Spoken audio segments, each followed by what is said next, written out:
RCF. Vie des chrétiens nivernais, aujourd'hui, vie des églises. Anne-Marie Chani, bonjour. Bonjour. Cette émission a pour vocation de nous donner un rendez-vous régulier avec les archives diocésaines. Vous êtes l'archiviste du diocèse de Nevers. Nous évoquions dans l'émission précédente Monseigneur Forcade, donc un premier chapitre, suivi aujourd'hui d'un second chapitre. Il s'agit de l'évêque de Nevers entre 1860 et 1873, c'est bien cela. Oui. Monseigneur Forcade et ses relations avec les sœurs de la Charité et notamment la petite Bernadette. On l'évoque aujourd'hui ensemble. La mise en route également de la semaine religieuse, cette fameuse semaine religieuse du diocèse de Nevers. Et puis enfin, nous verrons quel a été le rôle de cet évêque durant la guerre de 1870. Voici le fil que nous suivons avec vous aujourd'hui, Anne-Marie.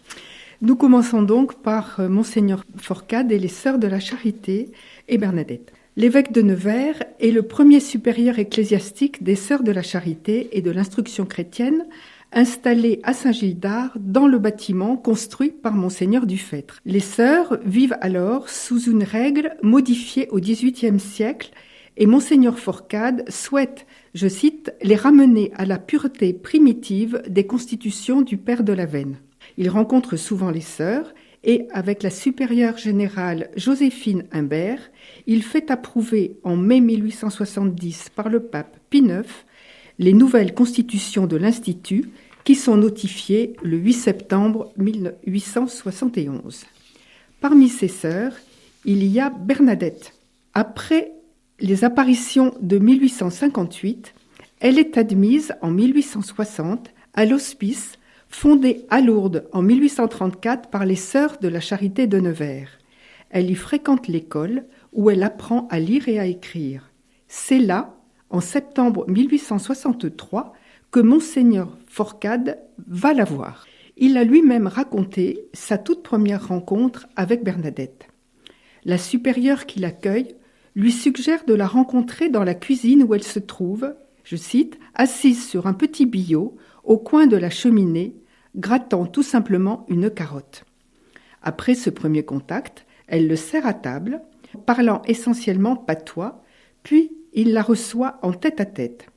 Après l'avoir longuement interrogée sur les apparitions, il la questionne sur son avenir. « Et maintenant, ma chère enfant, qu'allez-vous devenir ?» Après un moment d'hésitation, « Mais rien. »« Comment rien ? Il faut pourtant bien faire quelque chose dans ce bas monde. »« Eh bien, je suis chez les chères sœurs. »« Sans doute, mais vous n'y êtes et ne pouvez y être que passagèrement. »« J'y resterai bien toujours. » L'échange se poursuit et évoque la dot qu'elle n'a pas. L'évêque lui dit « Pour ce qui vous concerne, je ne crains pas de vous promettre dès à présent qu'on ne vous en demandera pas. Mais les demoiselles que vous prenez sans dot sont des habiles et des savantes qui vous en dédommageront bien. Pour moi, je ne sais rien et je ne suis bonne à rien. Vous méconnaissez vos talents. J'ai pu constater de mes propres yeux ce matin même que vous êtes bonne à quelque chose. À quoi donc ? D'un air sérieux et convaincu. À gratter des carottes. Ne pouvant contenir un éclat de rire. Bah, ce n'est pas difficile cela. N'importe, dit l'évêque, il faut encore savoir le faire et s'y prêter volontiers. L'évêque de Nevers l'encourage dans sa vocation. Et c'est en avril 1864 qu'elle demande à entrer comme religieuse dans la congrégation qui l'avait accueillie. « J'aime beaucoup les pauvres, j'aime à soigner les malades, je resterai chez les Sœurs de Nevers », a-t-elle dit à sa cousine. En 1866, Bernadette part pour Nevers, au couvent Saint-Gildard, où elle vivra désormais. La semaine religieuse du diocèse a prévenu sobrement de son arrivée. La pieuse Bernadette de Lourdes est attendue au noviciat de nos Sœurs de Nevers, où elle est admise comme postulante. Le lendemain de son arrivée, dimanche 8 juillet, à la demande de la supérieure générale, elle fait aux sœurs rassemblées le récit des apparitions. Ce sera son dernier témoignage public. Bernadette a précisé elle-même qu'elle est venue pour se cacher et, vêtue comme les autres religieuses, sœur Marie-Bernard se sent protégée. L'évêque veille à garantir sa tranquillité et à ce que rien ne ternisse sa simplicité. On vient en foule demander à la voir, mais la supérieure générale répond négativement. Bernadette reste jusqu'à sa mort en 1879 à la maison mère. Monseigneur Forcade, alors à Aix, rédige son témoignage pour rectifier des affirmations erronées. Anne-Marie Chagny, je suppose que le temps est venu à présent d'évoquer la semaine religieuse du diocèse de Nevers, son lancement, sa mise en route. Monseigneur Forcade est à l'initiative de cette semaine religieuse ? Oui, vous allez voir.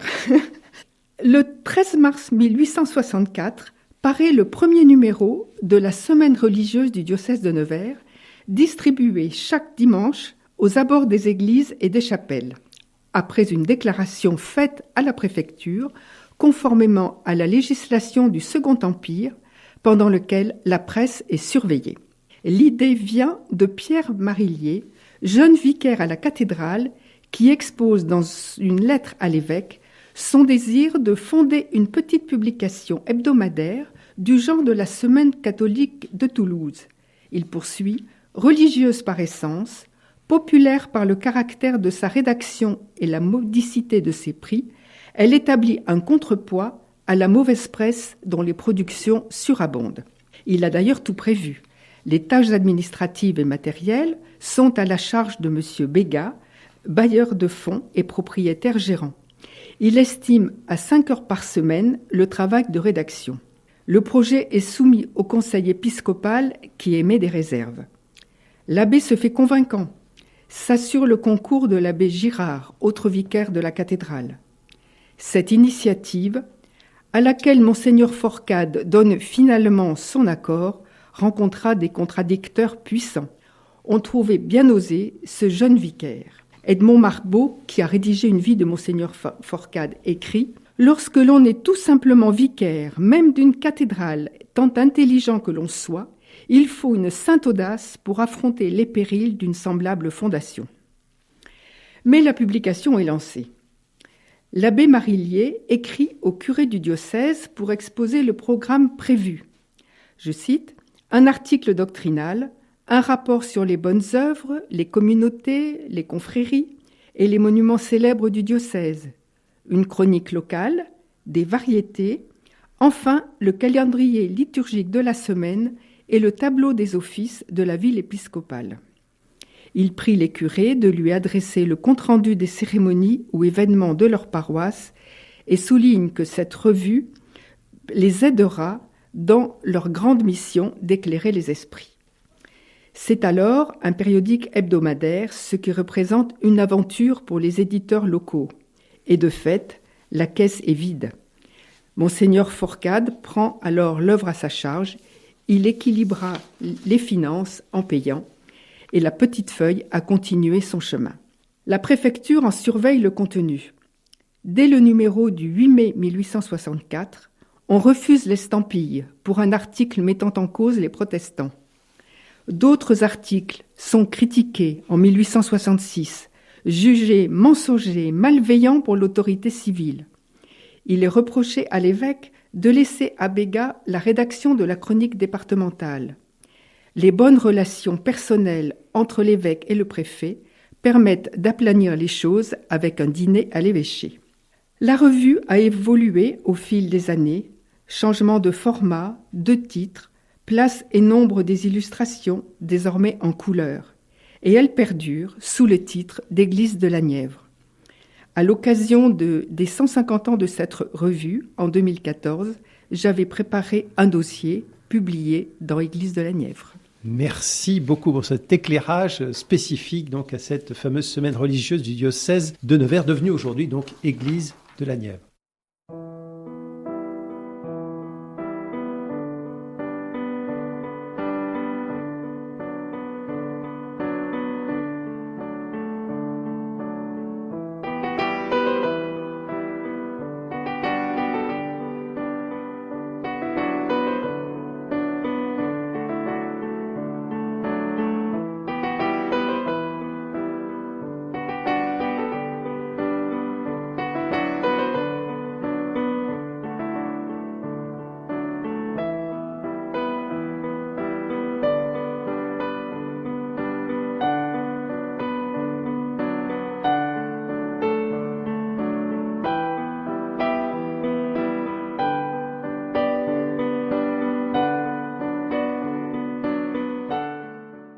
Anne-Marie Chany, vous nous proposez ce rendez-vous régulier dans les programmes nivernais d'RCF. Nous abordons la seconde section de notre émission d'aujourd'hui, consacrée pour ce second chapitre à Monseigneur Forcade, évêque de Nevers de 1860 à 1873.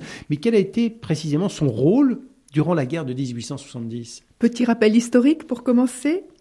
Une provocation de Bismarck entraîne une guerre contre la Prusse, déclarée par la France le 19 juillet 1870. L'armée française est écrasée. À Sedan, le général MacMahon doit capituler. Napoléon III est fait prisonnier le 1er septembre. Le 4 septembre, Paris proclame la République. Un gouvernement de défense nationale est formé, mais Paris est assiégé et le traité de Francfort en mai 1871 enlève à la France l'Alsace et une partie de la Lorraine. Durant cette période, Monseigneur Forcade est très actif. Sur le plan spirituel, par des circulaires aux curés, des mandements, il demande des prières publiques dès le 26 juillet 1870, selon les instructions du directeur de l'administration des cultes. Le 15 août, certaines prières sont modifiées pour prendre en compte la situation du pays. Une prière pour la France, intitulée « À Marie », est récitée chaque soir à la cathédrale. Tous les samedis, une messe est dite pour l'armée. Le 4 septembre, Nevers apprend le désastre de Sedan. Monseigneur Forcade ordonne un triduum à la cathédrale, très largement suivi par la population. Les reliques de Saint-Cyr et Sainte-Julite sont alors exposées à la cathédrale, dans le chœur, et l'évêque forme le vœu de construire un nouvel autel à Saint-Cyr si le diocèse est préservé de l'invasion. Les reliques restent exposées pendant toute la durée de la guerre. Des processions sont demandées. Au mois d'octobre, l'évêque demande qu'elles aient lieu à l'extérieur, dans les paroisses. Mais le préfet Cyprien Girard s'y oppose et envoie des instructions aux maires, qui doivent faire au mieux entre l'évêque et le préfet. Des conflits sont vifs, à Lorme, à Corbigny, et donnent lieu à de nombreux échanges de lettres. Les processions se déroulent fréquemment à l'intérieur des églises. En décembre, une bénédiction particulière du diocèse est adressée par le pape. Au mois de mars 1871, un service a lieu pour toutes les victimes de la guerre. L'évêque apporte un soutien efficace à l'armée pour le casernement des troupes. Il est proche du général Ducrot et du colonel Philippe de Bourgoin qui commande le régiment des mobiles de la Nièvre, auquel il donne l'abbé Cachet comme aumônier. De très nombreux soldats traversent la Nièvre et faisant étape à Nevers. L'évêque ouvre largement les bâtiments diocésains. Les séminaires, dont celui de Pignelin, qui rencontre des difficultés avec 450 mobiles venus du Lot, le Clos Saint-Joseph et même l'évêché, trouvant des soldats campés dans le parc par un temps épouvantable, il leur offre les greniers de l'évêché. Il y loge ainsi, pendant toute la guerre, des troupes de passage, plusieurs centaines d'hommes à la fois. Au premier étage, il loge les officiers et au rez-de-chaussée les blessés. Ce n'est pas toujours facile. En novembre 1870, par exemple, il écrit au général commandant la subdivision de Nevers, car il pensait, je cite, « avoir des troupes régulières et non point des indisciplinés. J'ai à loger depuis quelques jours des hommes particulièrement tapageurs. Un homme a fini vers les 4 heures du matin à briser ma porte à grands coups de pavé. Il n'y avait pas d'officier pour 200 ou 300 hommes, seulement un sergent-major et même plus une sentinelle pour la nuit. » La réponse promet à l'évêque de prendre les mesures nécessaires et de rétablir un poste de garde à l'évêché. Il y eut également quelques feux et quelques larcins. Sollicité pour l'utilisation de couvents et d'églises, l'évêque refuse. L'évêque est également sollicité pour des ambulances, ces locaux qu'on a équipés pour accueillir des blessés. Plus de 250 lits sont répartis à Nevers, entre l'évêché, au rez-de-chaussée, le petit et le grand séminaire, Saint-Gildard, les Ursulines, les petites sœurs des pauvres. Un accueil est même organisé à Saint-Sauge. Autre implication de Monseigneur Forcade, l'attention apportée aux prisonniers. De très nombreux prisonniers ont été faits pendant cette guerre, Par exemple, 1200 Nivernais étaient en Prusse. L'évêque fonde l'œuvre des prisonniers de guerre française. Dans la Nièvre, il fait savoir par les curés que les familles peuvent s'adresser à cette œuvre qui recense les prisonniers, dresse des listes qui sont conservées dans les archives, lance une souscription, envoie des secours, vêtements, souliers. Monseigneur Forcade désigne des aumôniers qu'il envoie en Prusse, en Suisse, en Pologne, visiter les prisonniers sur place, dans les camps, les abbés Cachet, Lemoine et Valois, qui rédigent ainsi des rapports et leurs renseignements sont précieux. Avant son départ comme archevêque d'Aix, et selon le vœu qu'il avait formulé, il consacre l'autel majeur dédié à Saint-Cyr, autel détruit par le bombardement de 1944. Cela est rappelé dans le dossier du tout dernier numéro d'Église de la Nièvre, intitulé « Un nouvel autel pour notre cathédrale ».